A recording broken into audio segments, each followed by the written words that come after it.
Bismillahirrahmanirrahim. Assalamualaikum warahmatullahi wabarakatuh. Selamat pagi, siang, sore, ataupun malam untuk kawan-kawanku semuanya, dimanapun kalian semuanya berada. Semoga tetap dalam keadaan sehat, selamat, dan selalu dalam perlindungan Allah Subhanahu wa Ta'ala. Amin, amin ya Rabbal Alamin. Nah, pada kesempatan kali ini kawan-kawan, kita akan membahas sebuah materi dari mata kuliah pengantar hukum Indonesia, yang saat ini kebetulan kita masuk ke asas-asas hukum tata negara. Kalau kemarin kita sudah membahas asas-asas dalam hukum pidana, nah kali ini kita akan membahas asas-asas di dalam hukum tata negara. Nah, seperti video sebelumnya, ini nanti akan saya bagi menjadi beberapa video. Nah, video pertama saya akan menjelaskan secara umum dan nanti akan ada kuis-kuisnya ya. Bagi teman-teman yang melihat video ini sebelum kuliahnya berlangsung, silahkan nanti dijawab kuisnya gitu ya, biar teman-teman ada kesempatan untuk mencari jawaban yang mungkin bisa membuat teman-teman nanti nilainya sedikit terangkat. Nah, disclaimer dulu bahwa video ini merupakan video kuliah ya, yang saya buat karena kondisi yang masih pandemi ya, kita melakukan pembelajaran jarak jauh gitu. Nah, langsung saja kita masuk ke dalam materi utamanya. Nah, bisa teman-teman saksikan ya di dalam layar. Judul yang saya ambil adalah asas-asas hukum tata negara. Nah, sebelum kita lebih lanjut membahas apa itu hukum tata negara ya, terlebih dahulu saya akan memberikan outline ya, kira-kira apa aja yang akan kita pelajari di dalam rangkaian video ini. Nah, yang pertama, ilmu negara secara umum.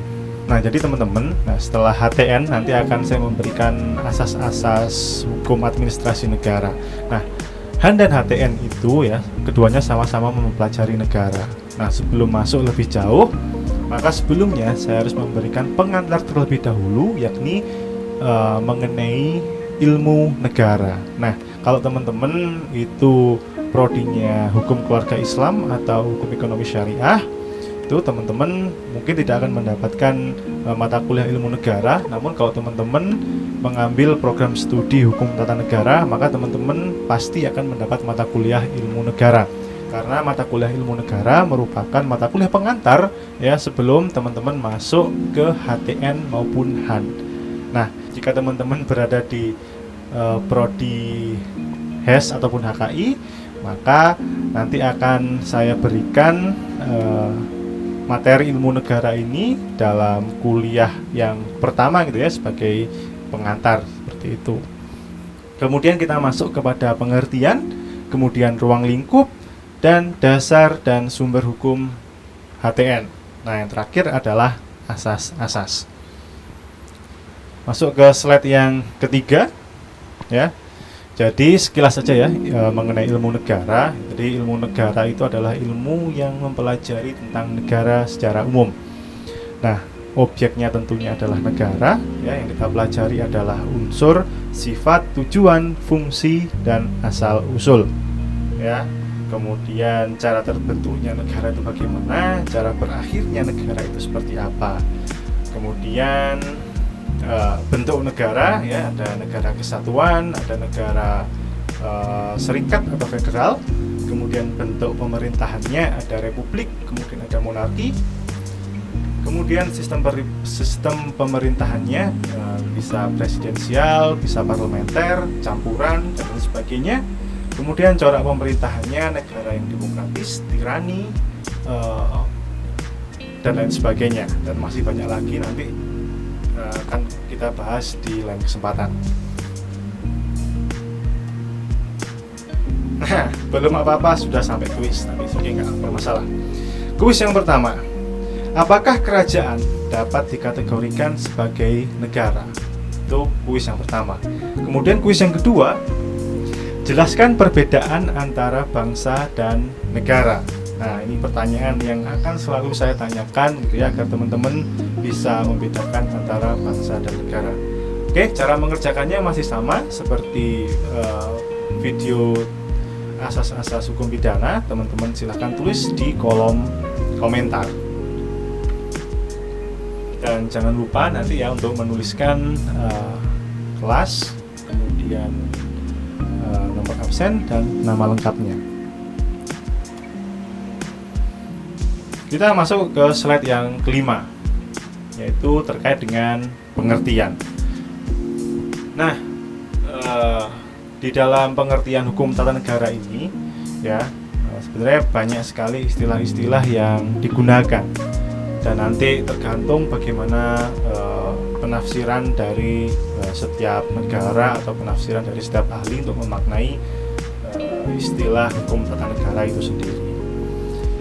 Ada yang namanya Staatsrecht, dipakai di Belanda dan di Jerman. Kemudian pengertian hukum tata negara dalam artian luas ya, itu mencakup hukum tata negara dan hukum administrasi negara ya, keduanya kemudian berada di dalam ruang lingkup yang sama, atau dalam istilahnya disebut sebagai Staatsrecht in ruimer Zin. Nah, kemudian dalam artian sempit, antara hukum tata negara dengan hukum administrasi negara itu berdiri sendiri-sendiri ya, atau istilahnya adalah Staatsrecht in enger Zin.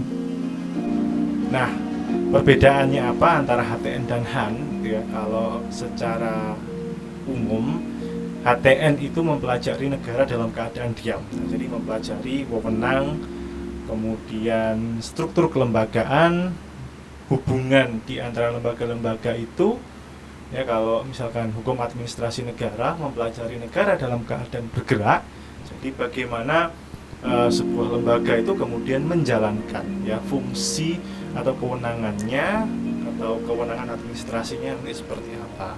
Nah, dari situ nanti ya objek yang kemudian digunakan sebagai bahan kajian biasanya adalah keputusan-keputusan pejabat negara, nanti related dengan pengadilan tata usaha negara atau PT-UN.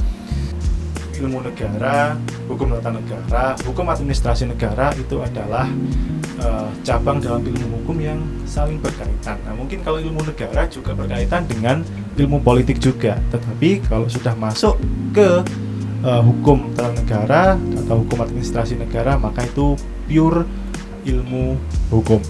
Nah, itu dia kawan-kawan. Nah, kemudian ada lagi istilah dalam bahasa Inggris ya. Di Inggris digunakan istilah constitutional law ya. Kalau secara harfiah atau dalam kamus bahasa Inggris ya, itu dikategorikan sebagai hukum tata negara. Namun ketika kita mengartikannya sebagai hukum konstitusi ya tidak salah juga. Tapi kemudian ya, ruang lingkup atau cakupan keilmuannya tentu akan berbeda. Kalau hukum tata negara tentu akan mempelajari konstitusi, kemudian ada kelembagaan dan wewenangnya.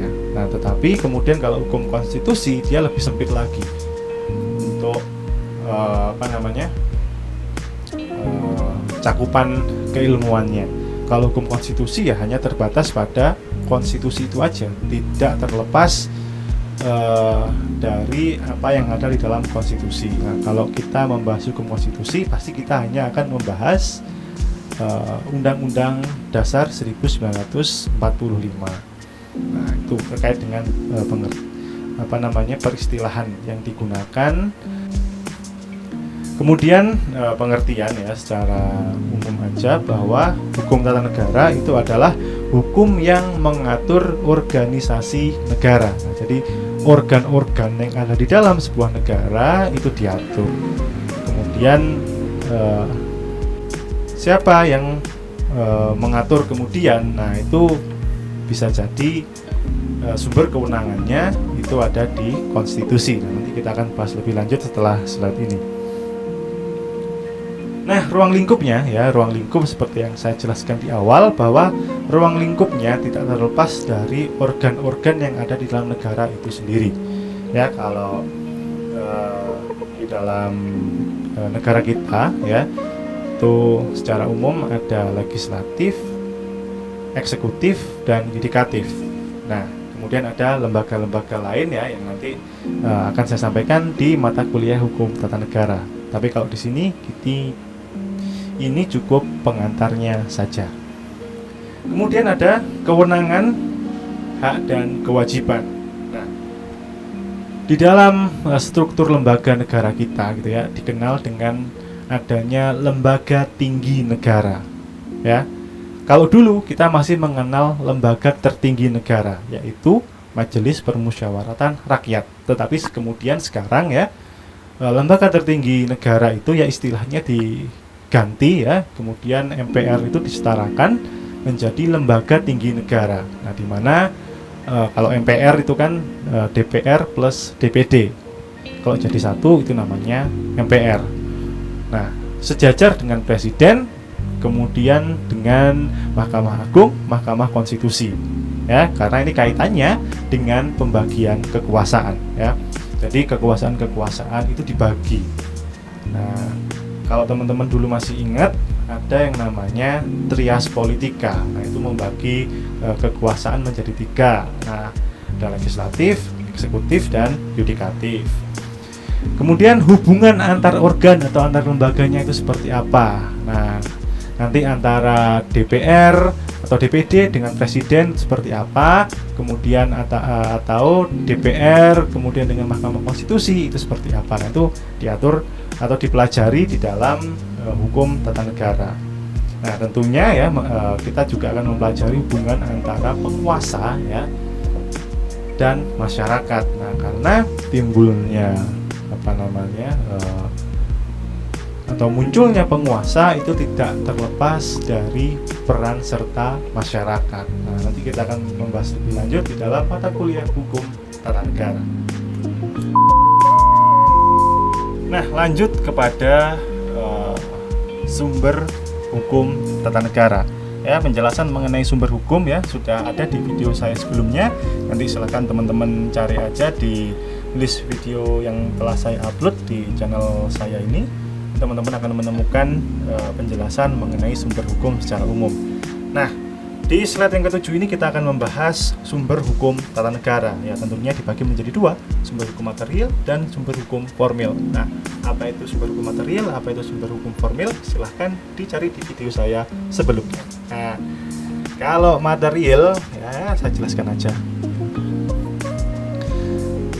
Kalau hukum material itu adalah sumber ya atau tempat di mana ditemukannya hukum. Nah, kalau yang material ini adalah tempat di mana ditemukannya hal-hal yang mempengaruhi hukum itu sendiri.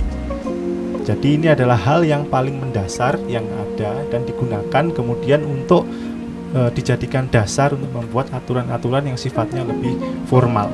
Ya, di sini muncul adalah Pancasila ya, karena Pancasila sebagai pandangan hidup bernegara dan falsafah negara. Nah, dari sini kemudian ya peraturan-peraturan yang sifatnya formal atau kemudian dibuat oleh lembaga yang berwenang mendasarkan pada Pancasila ya, tidak boleh bertentangan dengan nilai-nilai yang ada di dalam Pancasila. Yang menjadi menarik kemudian adalah di manakah letaknya Pancasila secara formal. Nah, itu silahkan dicari nanti jawabannya. Nah, dari Pancasila ini kemudian di breakdown ke dalam undang-undang gitu ya, atau kemudian di dalam ketetapan Majelis Permusyawaratan Rakyat ya. Nah, di situ saya tulis sumber hukum formilnya ya, yang paling tinggi itu adalah konstitusi atau Undang-Undang Dasar 1945. Kemudian ada ketetapan MPR, undang-undang atau Perpu, PP, peraturan presiden, peraturan daerah, dan lain-lain. Nah, itu nanti untuk penjelasan masing-masing ya, ini nanti aja kalau teman-teman sudah masuk di hukum tata negara. Nah, kenapa dari tadi saya menyebutkan hukum tata negara ya? Karena hukum tata negara itu adalah mata kuliah favorit saya, teman-teman. Jadi inilah mata kuliah yang kemudian saya pilih untuk menjadi basic keilmuan saya secara formal, karena saya masuk di IAIN Kediri itu menjadi dosen hukum tata negara. Nah, ini saya sangat excited sekali ketika memberikan materi terkait hukum tata negara. Nah, kemudian asas-asasnya ya, asas-asas yang saya tulis di sini itu ada 5. Ya, yang pertama itu adalah asas pemisahan dan pembagian kekuasaan, kemudian ada asas negara kesatuan, asas negara hukum, asas demokrasi, dan asas otonomi daerah. Nah, sebelum sampai ke kuis, ini ada satu tambahan lagi gitu ya, terkait dengan ruang lingkupnya ya. Itu adalah lembaga negara atau organ-organ negara itu. Nah, seperti yang saya jelaskan tadi ya, adanya pembagian kekuasaan ya, pembagian kekuasaan secara umum ya, itu ada 3. Yang pertama ada legislatif, eksekutif, dan yudikatif ya, secara umum ada itu. Namun kemudian ya, sesuai atau kita kemudian mengikuti dengan perkembangan zaman, kemudian muncul organ-organ atau lembaga-lembaga lain yang kemudian fungsinya itu adalah check and balance juga. Nah, jadi selain lembaga tinggi negara ini, muncul lembaga-lembaga lain yang kemudian ya bisa jadi amanahnya berasal dari Undang-Undang Dasar, namun penyebutan kewenangannya itu disebutkan di dalam undang-undang. Nah, ini berbeda dengan lembaga tinggi negara. Kalau lembaga tinggi negara itu nama dan kewenangannya itu disebutkan di dalam konstitusi atau di dalam Undang-Undang Dasar Negara Republik Indonesia tahun 1945. Nah, itu adalah bedanya antara lembaga tinggi negara dengan lembaga negara. Nah, nanti teman-teman akan menemukan ya ketika teman-teman menjawab kuis yang kedua. Jelaskan pengertian asas-asas yang telah disebutkan di atas. Ya. Kemudian pertanyaan yang kedua, sebutkan lembaga-lembaga negara lain yang berada di luar lingkaran trias politika. Nah, itu silahkan teman-teman jawab ya. Jangan lupa nanti dituliskan di kolom komentar. Di awal dikasih mata kuliahnya apa, kelasnya apa, absen berapa, dan kemudian nama lengkap ya. Tuh. Nah, mungkin sampai sini dulu untuk sementara. Nanti kita sambung ke bagian kedua video ini. Jangan lupa ya, subscribe, like jika teman-teman suka atau kemudian merasa channel saya ini ada manfaatnya.